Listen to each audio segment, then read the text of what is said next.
welcome to the Ready or Not podcast. My name is Greg, and I'm Maggie. And welcome back to another episode at the Ready or Not. I think last few episodes have been really fun, and we've had a really good time. Not has a lot happened between the last few episodes, so I mean, there's really no experiences to talk about since the last episode. Things have been pretty stagnant, and not in a bad way. I would say it's just been a steady line, and things have been going somewhat okay.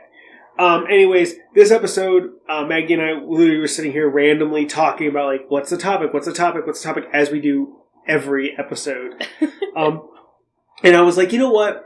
Last episode we talked about a little bit of the work-life balance and how, well, not really work-life balance. We talked about how the roommate stage when it comes to communication, and how you kind of just living together. And we kind of had that moment where we talked about, like, you were nights, I were days, and we were just really uncoordinated, not in sync, and we really didn't have time for each other. And we would have like 1 to 2 days, which were really special sometimes. But it was more of a day because you would need 2 days off. I would need 2 days off because you would have to have a day to recover. So it would be like, it was this really weird... limbo. Yeah, limbo is a great word, actually, for that. We were very much stuck in limbo. Yeah. Anyway, so now our work-life balance, I feel, is way better than it's ever been, actually. Oh, yeah. I think I've always really struggled with work-life balance. I still do, kind of. Like, with getting everything in the day in. We all have the same 24 hours, but it looks very different for everyone. Mm-hmm. I know I'm now working weekends. Yeah. Just weekends, which is nice, but at the same time, it kind of sucks because there's things on the weekends, and I'm like, damn, I can't really go to that. Yeah, but you're like, all weekend events are pretty much out. Yeah, all weekend events are pretty much out.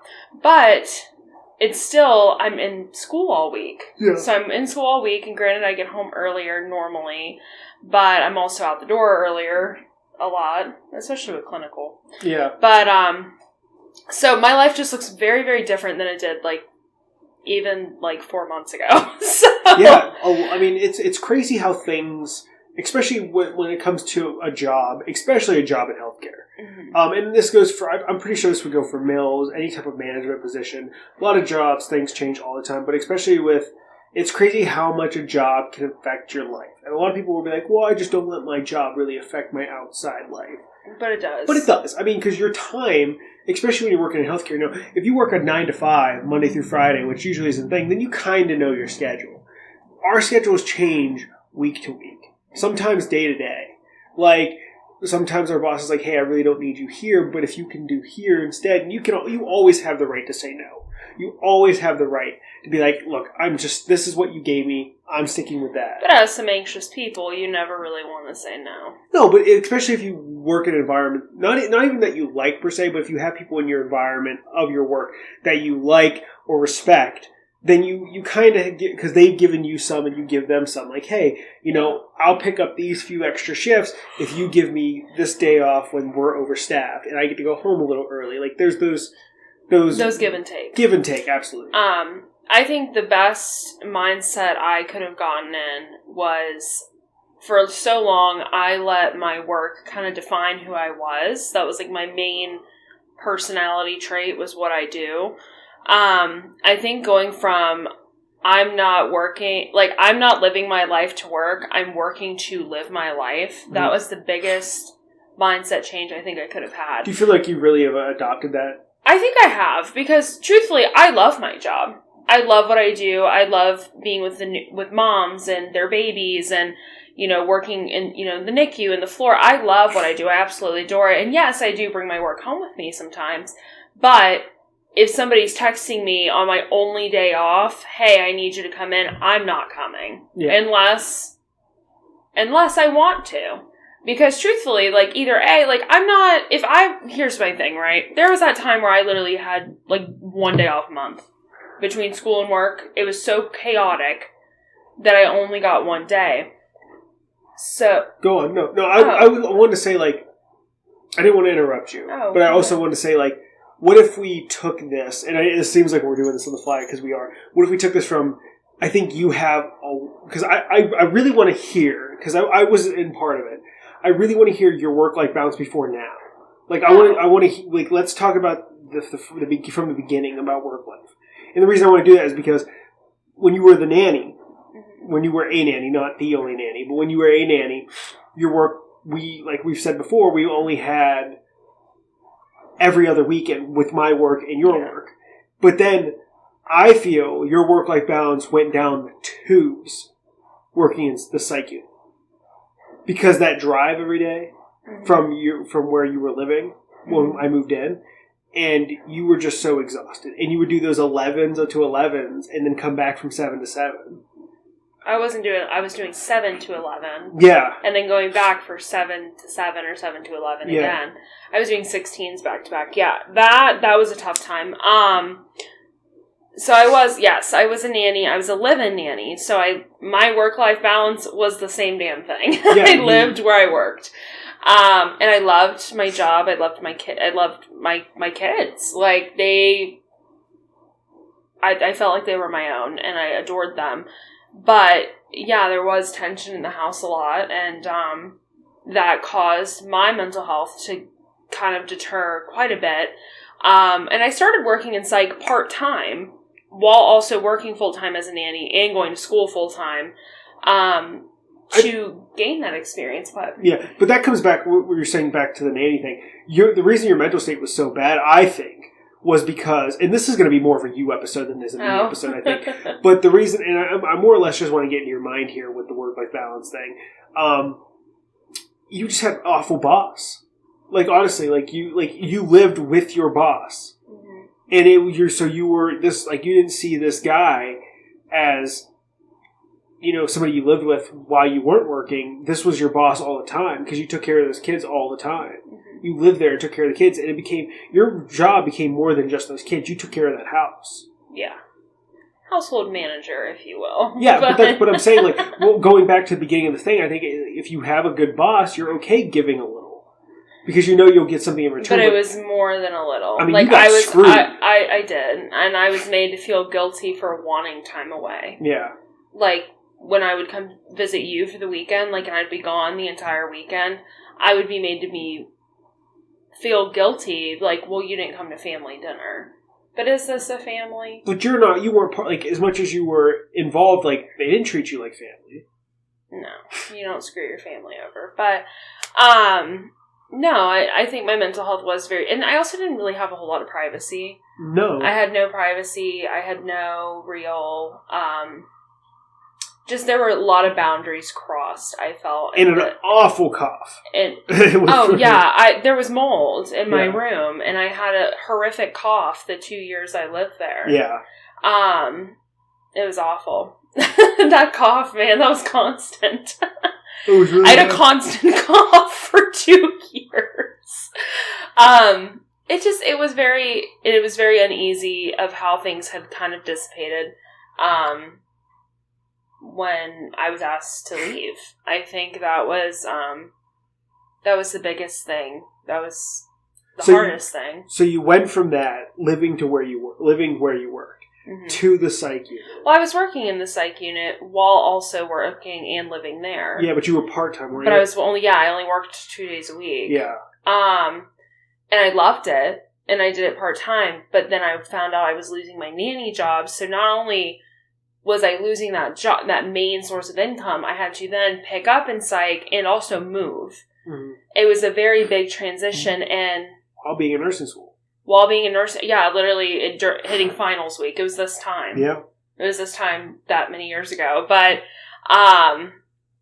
it was a lot. And I think, and then with the move, I was trying to look for something close to the hospital, but then at the same time, you and I were together, and you lived in Ohio, and I was like, well, maybe I need to move a little closer to you, because eventually I would have liked it if we would have moved in together. Yeah. And so we were pretty serious at this point. We were 6 months in. Yeah. But I would have been ready for you to move in at that point. You were.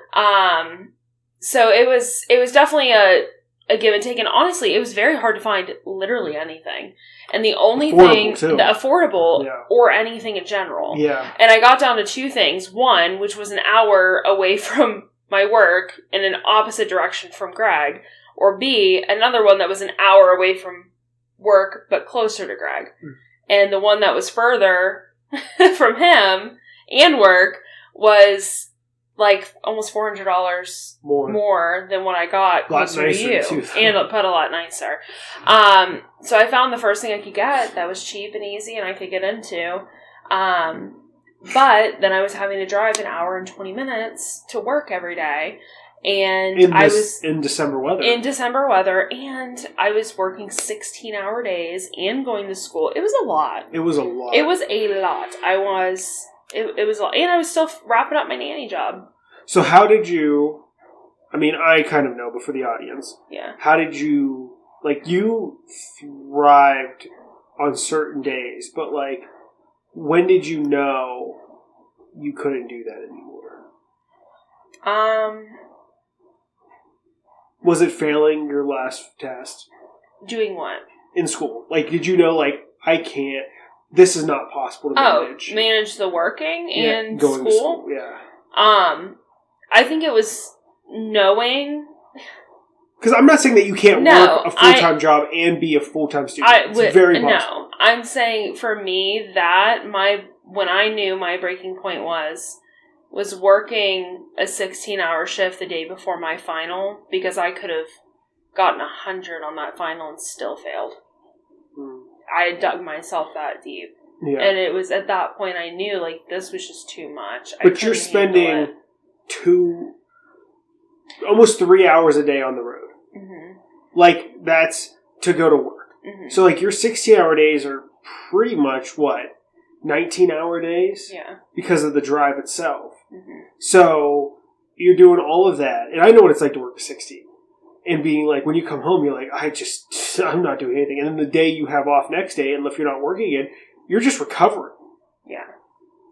Like, your body's exhausted. You were in an environment to where, especially caring for people, I think that's what a lot of people, look, if you go to a hospital, if you never worked in healthcare, understand, and I don't think I ever really understood this until I got to the job. Now, granted, I don't think it's the hardest job I ever had. I still think that was my last job. I still think that was more physically tolling on my body than this job is. But what I will say is, after so many hours, you don't care anymore.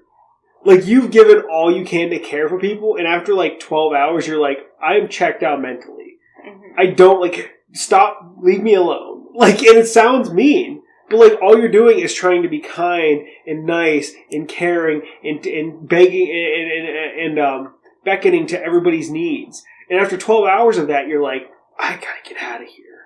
I can't do this. Feels like forever. Mm-hmm. So I think, the 16-hour shifts is where I say it's so brutal, because the next day you're just recovering, not only physically, but mentally. You're like, you're not even wanting to do self-care, because you're like, I'm done caring right now. I just want to not care for the next how many hours. And I think for me, working in psych, I find psychology fascinating, and I found working in psych, I feel... it's such a meme, but, I feel like I'm an empath, and, I felt so strongly, and I felt everything that was going on around me, so constantly being with people that were suicidal, and having these, self-hatred and self-doubts, and all of the trauma and the issues, and yes, I was so therapeutic for them, but my own therapeutic sense was draining. Mm-hmm. My own mental health was draining, because I was just constantly surrounded by negative energy. And you brought that into that into my life. I brought that into my home. It just, it drained me, truthfully. And I loved working in psych until it got down to the end, and I was just so tired. I was tired. Your dream has always been... My dream has always been in women's health and labor and delivery. And you were looking for that job. Oh, yeah, I'd been looking way before, but... it just happened to fall when she had a foot surgery. Yes, but yeah, I had a really, really bad work-life balance. I was only ever in that house to sleep. Yeah, or a weekend where I was staying over. Yeah, I was never really alone in that house, but to sleep. Yeah. And that was kind of sad, because I feel like I never really did live on my own, Because, well, I mean, neither have I. Well, no, but I'm saying, like, I lived on my own, but I didn't. Cause now, now, I disagree with you. Because I think you did, but when we were opposite shifts, we definitely lived alone.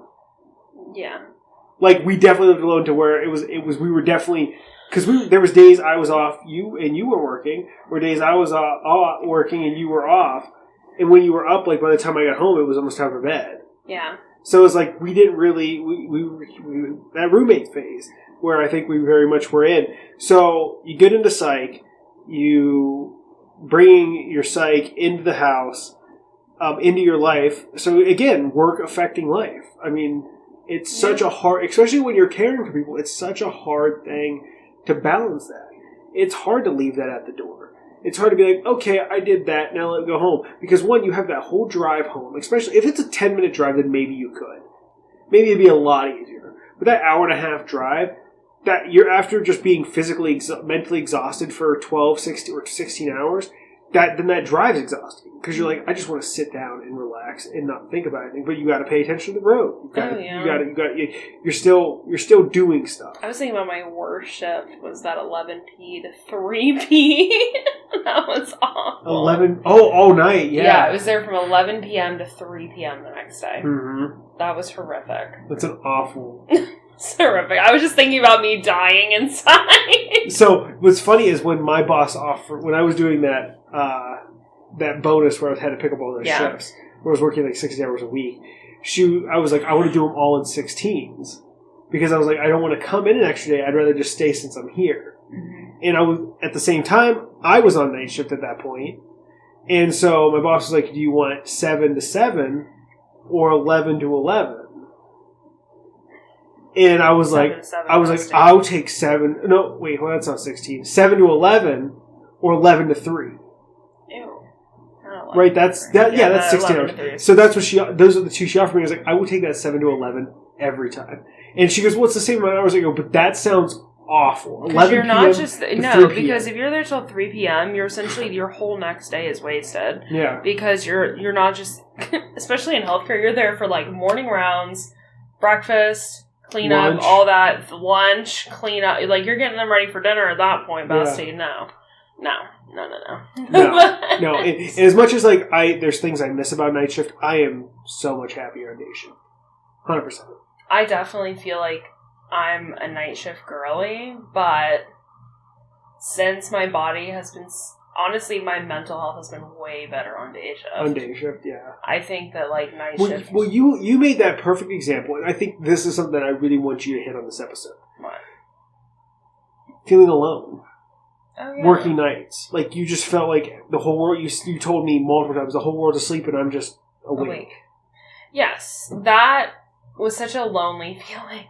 I felt like, especially when we were both home, that was the worst. Mm-hmm. We were both home and you would be sleeping in our bed and I couldn't lay there because I was just tossing and turning and I was awake. And so I would go to the living room and watch TV, or I would just sit there and like watch TikToks, or I would do something. But it was such a lonely feeling sitting in that dark living room by myself because the entire world was asleep and I felt so alone being the only one awake. And I know there's other people in the world that are awake, but in my world, there was no one else awake. It was just me. And that was such a lonely, isolating feeling. And there are some good pros and cons to night shift and day shift. And, like, I love the vibe of night shift.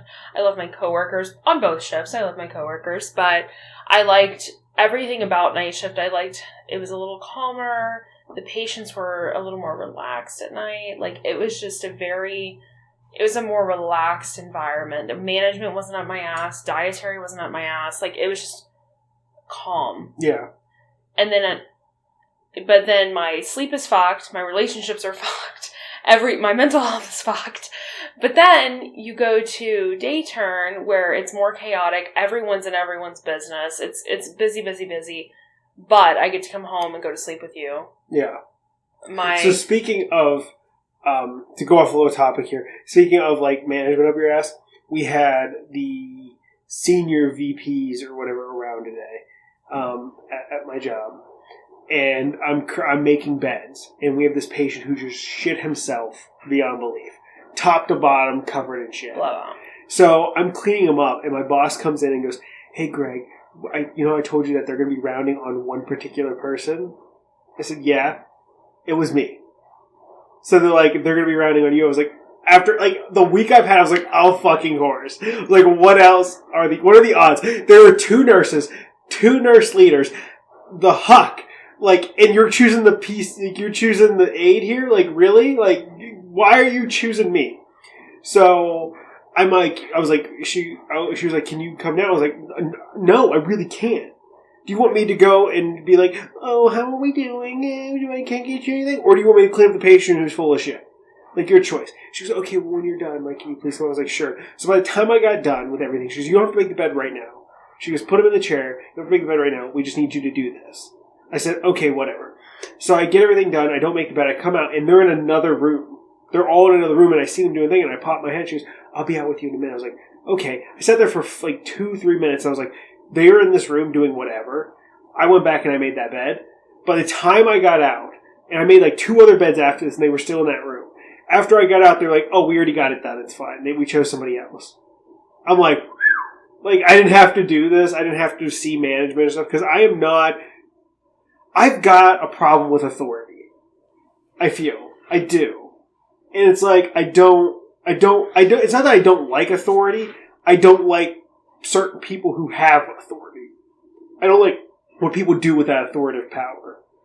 So I'm a smartass. I make wise comments. I'm definitely, I definitely crack jokes, and I definitely go sometimes over the line. I'm never mean, but I definitely I pissed off the police officer. I make comments where I think, hey, it's just in all good fun, because that's just how I'm used to talking to people. You're autistic. Well, it's because I'm sitting here this is how you should, this is how we talk to people. This is how you talk to people. In my opinion, I think if I like you, I'm going to fuck with you. That is just how I am. I'm going to mess around, and I expect it in return. It's not that I'm not going to crack a joke and say something about you, and then you crack a joke about me, and I'm like, "How dare you?" Because if you can dish it, you got to take it. So, but anyway, yeah, I wanted to be I'm not one. I joke around with my patients. I joke around with the coworkers.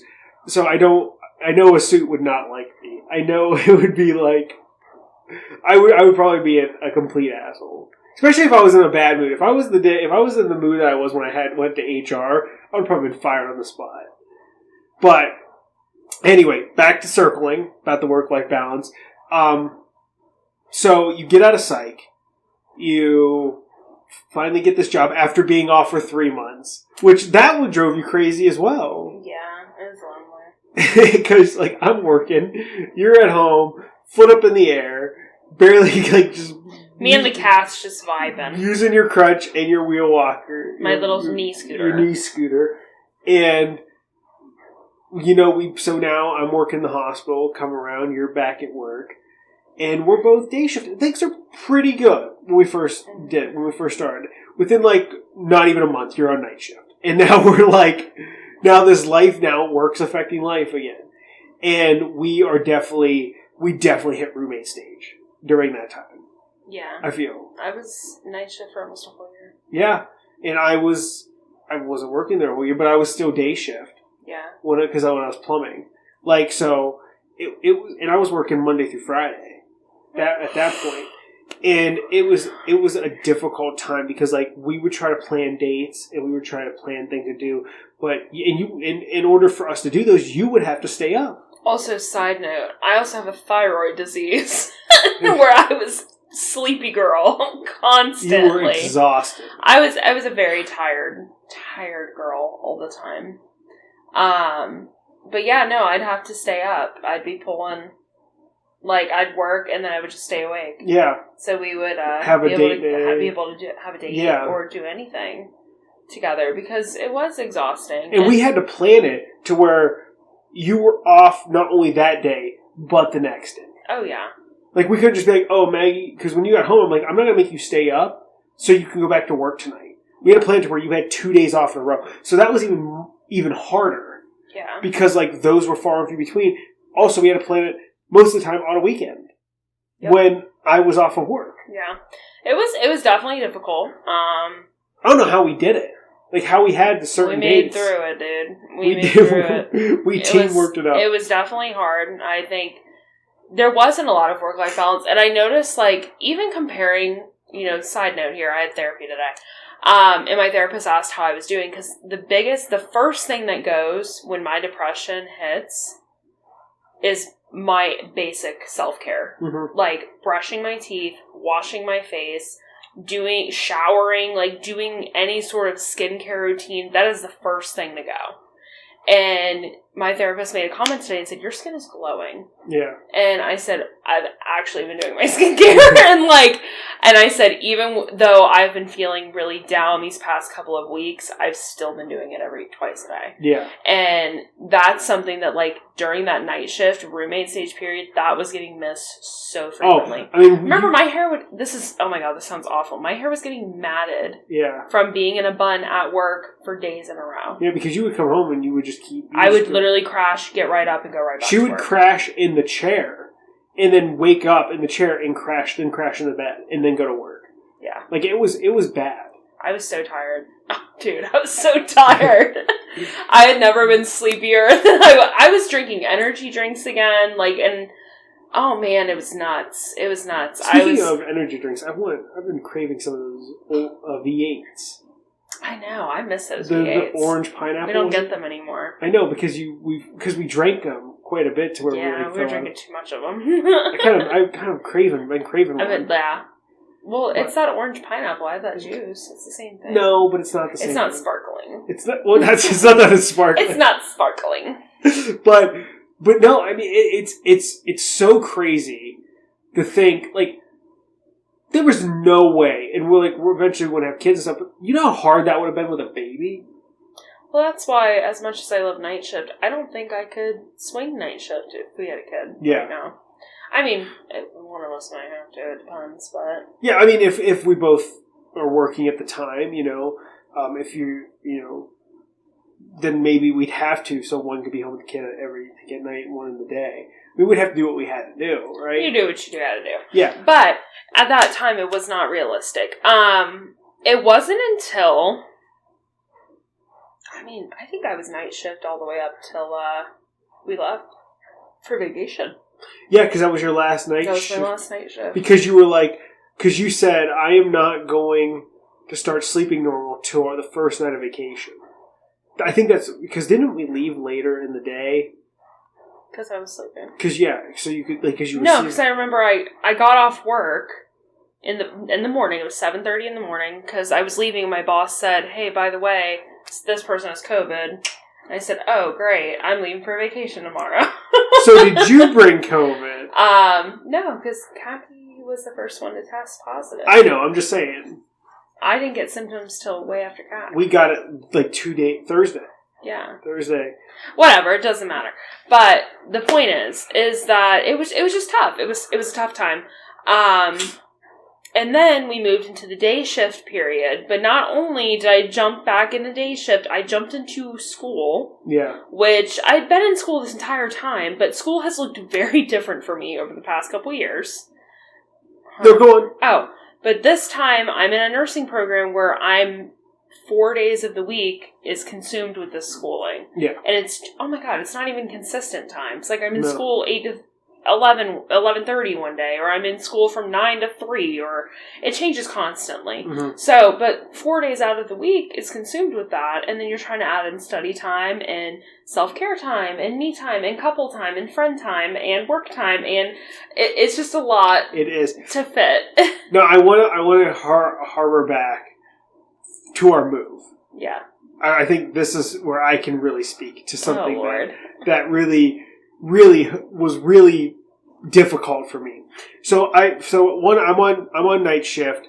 Maggie's on night shifts. Things are going pretty well. We're both awake at the same time. We're doing pretty well. I think we're having more us time, and we're sleeping together. But it was at like 2 a.m. Yeah, like we weren't able to go anywhere. We were watching TV and we were just doing stuff at night because we were both awake. And so I was hoping maybe that didn't make you feel as alone. Yeah. Because I was up. So anyway, Maggie's still night shift, and I'm on night shift now, and my bosses are 100% like, we need you back on days. Like, we're missing you on days. You're not serving us well on nights. Like, not in a bad way, but like... Just like you're better suited. You're better suited. Like, we need somebody reliable in the day. So, they give me my nights. They give me my days back. And, like, literally, we're getting ready to move. And they're like, oh, we need you to do another week of nights one more time. So, the week we move, I'm on night shift that whole week. And we rent a U-Haul, and her mom comes down to help, and so we hear this whole thing, and they're like, what we're going to do is we're going to load this U-Haul up, and all you have to do is help us get the couch in, and all this stuff before, and then that way we can get the bed in, and you can go to bed, because I know you have work tomorrow, and all this stuff. I come home, U-Haul not even loaded. We got it kind of late. You got very late. I literally helped you pack the whole thing, unpack everything. I'm sorry. I didn't get to bed till, 3:30? Okay, you've done that to me many times, though, when I worked night shift. When? You'd kept me up for some reason or another during night shift. I don't remember I don't ever remember keeping you up on night shift after working nights. You did, though. I don't remember what for, but you did. Anyway, as of right now, our work-life balance is pretty well. I was working 60 hours. That was a little difficult. I think there's a certain level of hours you can work to not have it affect your actual daily life. You know what I mean? Yeah, I know what you mean. Because I feel like if you consume your entire life at work, then you're just going to have this whole issue of outside. Because when's the time you have to do anything? You don't have time for anything. You feel like, because there's a certain there's a certain amount of period that you can sleep, but that's not a recovery time from working so many hours. That's just sleeping. You can do that not working. Oh, yeah. No, I think... I don't know. Like, what was the question again? Well, what are you doing? What are you doing? I'm saying recovery time for working is not sleeping. It's not the sleep part, because you can sleep and not work. I'm saying you need time just to not do anything. Mm-hmm. Or even just to do something that's mindless. Watch a show, watch a movie, play a game, anything that's mindless that doesn't involve actually self-care or caring for anybody or doing stuff for anybody or doing things for yourself. It's just time to waste a little bit to kind of reset your mind. Because I don't think sleeping is the answer to that. No, it's not. Because I don't think you can be like, well, I slept 3 hours, so I'm recovered. After 60 hours of work in a week. No, you need to have consistent balance.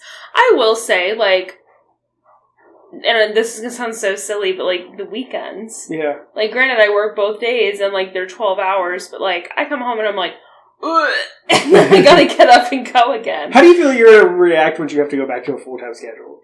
I am on a full-time schedule, except for I'm not going to the hospital, I'm going to school. I know, but what if you're working 40 hours a week? Okay, well actually think about it this way.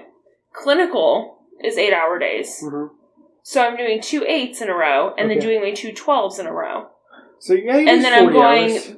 So because I do clinical at the end of the week. So I go 8 8, 12 12, and then I'm circling back to classroom time where I'm doing 5 hours of class, and then another 4 hours of class, and then I have a day off, and then it's back to the clinicals again. Mm-hmm. So I'm working a full schedule, but it's a lot.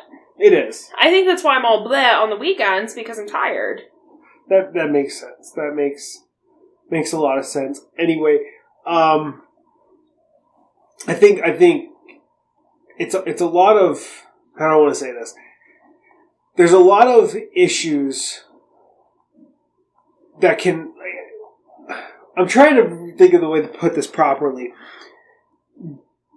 When you go to work, sometimes you need to just focus on your work. Yeah. You don't need to focus on what outside your life is. But it's like, what people don't realize is that life affects work and work affects life. Like, there are they might be two different lives, but they affect each other a lot. Yeah. 100%. And sometimes you have to leave at the door and just get your job done, and I think it shouldn't affect your work. But it's hard. Like, I mean, with everything going on with me the last few weeks, like, people at work have noticed, like, hey, he's still doing what he normally does, but he's not himself. Yeah. And so it's like outside life affecting work. So life can affect work too. 100%. Oh, yeah. I think it's important. I don't know what's worse, bringing work home with you or bringing your issues, your home issues to work. What do you think's worse? I think if you bring your issues home from work, if you have I feel like if you have a family, like children and a wife and all this stuff, like, then yes, that's a huge issue to bring that, because you're affecting, not only are you affecting your life now, but you're bringing an issue into the house that didn't start in that house, didn't have any factors to do with that house. You're bringing an outside force in, and it's affecting your family. Now, when you're bringing personal issues to work, I feel you're affecting your job and your coworkers. Yes, but it depends. I think it just depends. It's situational. I think it depends because, and I will say from my experience, my floor's all women. Yeah. We all talk shit about everything. Yeah. But I have coworkers that ask me things about my life. Mm-hmm. Like, how is this going? How is this? Like, I have one friend who's also trying to conceive, and we sit and we talk about it all the time. Like, oh, where are you at in your cycle? Oh, how's that? How's Clomid? Like, how's everything? Or then I have other ones where I'm like, hey, how's wedding planning? How was your honeymoon? How is this? Like, we bring our personal shit into work all the time. Yeah. But I don't know how else. Like, but is it affecting your job? No. Because I feel like you're bringing work to home. That can affect your life and your home. Oh yeah. Absolutely. Anyway, I actually think we're going to do a short episode here. Are you sure? I mean, I don't really have any more topics to touch base on. Well, I guess what's the best, to wrap up, okay, what would be some, ways to keeping a healthy work-life balance? I think you just have to force yourself. Force yourself? And I'm serious. It's like working out, right? Yeah. I think you just, even if you don't want to do it, you have to. Because after it, you're going to feel better. That's true. Like, I think you just have to be like, look, I just had an awful shift. I just want to lay down and sleep. But let me just, if I just did 12 hours or 16 hours of just crap on crap on crap, I can take 10 minutes to wash my face, put my hair down, or whatever, put on some deodorant, whatever the case may be you need to do, scrub your beard, whatever. Just take 10 minutes to do a little self-care. And then you can go to sleep. Because afterwards, you're like, when you wake up, you're like, my hair feels fresh, or my face feels fresher, or something like that. Meanwhile, you're not going to bed feeling, dirty and nasty, and you're not waking up the same way. I would absolutely agree with that. Like, last night was a very emotional night for me. Yeah. And I still, put my ass in the shower. Yeah. Even though I was very slow moving. Like, that's the hardest thing. And nobody really explains how hard that is. Like, to actually do something when you are feeling that down. Yeah. Like, I felt like cinder blocks were in my limbs. And I'm, sitting there and I'm looking in the mirror and I'm like, I just want to go lay in my bed. But then I'm like, no, I need to put this serum on my face. Yeah. It is exhausting. But you do have to force yourself. It's just, it's simply as going to work out. This is coming from somebody who's been to the gym at 4:30 in the morning all the time, to somebody now who just, you've got to, I don't go to the gym to save my life, it seems like, and I want to get back into going to work out. But I forced myself at such a point where I was I was doing it every day, but it became unenjoyable. Mm-hmm. But now I'm like, you just got to get out the door.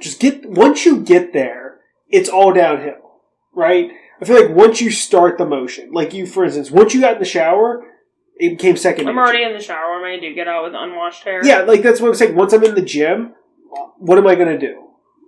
Am I going to get back in my car and just walk away and drive back home? What was the point of me going? But that's what I'm saying. Sometimes you just got to just start the process. Because once you start the process, you're going to finish it. And at the end of it, you're going to feel a lot better than you did if you didn't even start it at all. Oh, absolutely. So yeah, I think just kind of pushing yourself to do that. I think creating a schedule is the biggest thing. If you have a consistent schedule, I think, yes, absolutely. But I think creating a schedule, like, my days don't always look the same, but I still, was making time, like, okay, I'm going to work out. I got to find this time, like, and looking ahead in my day, like, okay, I guess I could work out when I get home from class. I could take about this hour and a half, but then I'm going to need another little bit to shower and then get dressed before I have to go to this thing, or I have to do that. Creating a schedule ahead of time is huge. I think that helps in scheduling out doing those self-care things. Like, I'm getting up in the morning, I'm doing this. It takes so long to create a habit. Mm-hmm. But once you have the habit, it's second nature. Yes. And I mean, I agree with you because, like, I have a task thing on my phone to where it's like I have to create these tasks all the time to be like, I have to check them off. Hey, did I do this today? Did I do that today? Did I make sure I, did some schoolwork? Did I make sure I did my job today? Did I make sure I worked on a little bit of the podcast and edited a little bit? Like, did I do these things? And I check the task off, and every week tells me how much I'm actually doing. Am I creating a habit? Or am I just slacking on certain things?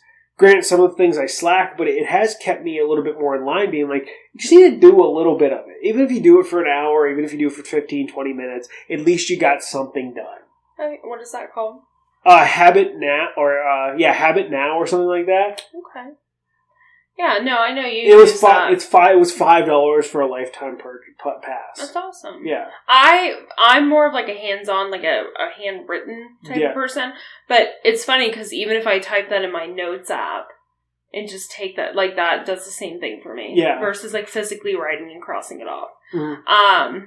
I think those are great tools to use, as well as, like, honestly, picking out what is the priority in your life. My priorities are going to work, going to school, spending time with you, still having time to reach out to friends and family. Yeah. Taking care of myself. That's another thing I have trouble with. Is reaching out to friends and family. Yeah, because I get such locked into, like, work and school and then, like, when I do have free time, I'm like, I just want to spend it with myself sometimes. Oh, absolutely. It's not like, and then I feel like that goes on for months. And then I'm eventually like, who I haven't talked to in a while, or who I haven't hung out with, like, my friend. And that's when I hit him up and I'm like, hey, like, how's it going? Like, sorry I haven't reached out. I've just been really busy. And the reality is, like, yeah, I have been really busy. But at the same time, like, I could have easily taken some time out for them. Instead, I was doing just sitting down on the couch. And sometimes that's okay to do. But I was neglecting it for a very long time, and I just talked to my friend on the phone today, and I haven't seen him in a while. Yeah, and I feel really bad because I'm like, man, we're such good friends, and he's like I don't have any actual brothers, and he's like the closest thing to a brother to me. He's gonna be the best man at my wedding, but, like, I can absolutely take more time to hang out there. Or hang out with him. It's hard to make things a priority when it's not in your day-to-day life. Oh, absolutely. The biggest thing, like, my friend Alexa, perfect example. I'm not good at, like, hey, you want to hang out? Like, I always feel like it's a burden if I'm asking you to do something with me. Yeah. But she has taken it upon herself to be like, Mondays is Alexa and Maggie day. So every Monday, she comes over and we hang out. Yeah. And it's only ever not if something's come up. Mm-hmm. And even still, last time she was here, Salem, our cat, got a cut on his eye, or something happened to his eye. And we had to go to the vet, and I was like, I'm so sorry. And she's like, I just wanted to hang out with you, babe. I don't care what we do. Yeah. So I'll come sit in the vet with you with your cat and his gunky eye. But it's just finding that time. And I like that it is a consistent thing, because then I'm still taking time to see her. Yeah. but it's a scheduled time. Yeah. No, that makes perfect sense. I need to get better at reaching out to my other friends, though, that don't live in the state. You know what I mean? Mm-hmm. Like, that's something I lack on a lot. But I think just making it a habit, making things a priority, scheduling time. Just doing it. Just start something. Just start the process, and once you start, I promise you're going to finish that task at least. Absolutely. Yeah. All right. I think that was a solid. I think we had some good key points. We gave a little bit of insight. I think eventually, actually, you have a little bit more insight into that realm of like all this stuff. And granted, I have a lot of stuff going on too. I'm in school, I work, and stuff like that. But I think you had such extremes with work and life. It was one or the other. Yeah, and it was, and I think that's why you gave a lot of great insight. Anyways, you can go follow Maggie over at the social medias and Margaret Floyd on Instagram. She's pretty much private on everything, right? Yeah, the only real public thing I have is our Trying to Conceive TikTok. And that's TTC. TTC.baby.w. Okay. And you can follow us at The Ready or Not on all social media platforms. TheReadyOrNot.com should be up soon, hopefully. We're getting that together if I'm still not lacking on getting the website designed a little bit. I've been having fun recording every week and getting these podcasts. I actually start pumping out some episodes. And getting it scheduled in. Yeah, and hopefully by the time this one actually airs. By the time I start actually editing this one, our first episode's up. Because that's what I'm hoping for. By the time I get to edit this one, because I have 2 other episodes I still need to edit, the first one's almost done. So once I get done with that, hopefully by the time I start this one, our first episode's up and we're start rolling here on all podcast platforms. Hopefully, I'm hoping to have us on Spotify, Apple Podcasts, Google Podcasts, YouTube, all that stuff since this one has started edited. So I'm hoping. So, anyways, thank you guys so much for listening. Hope to see you guys next week. I'm Greg, and I'm Maggie, and thanks for listening.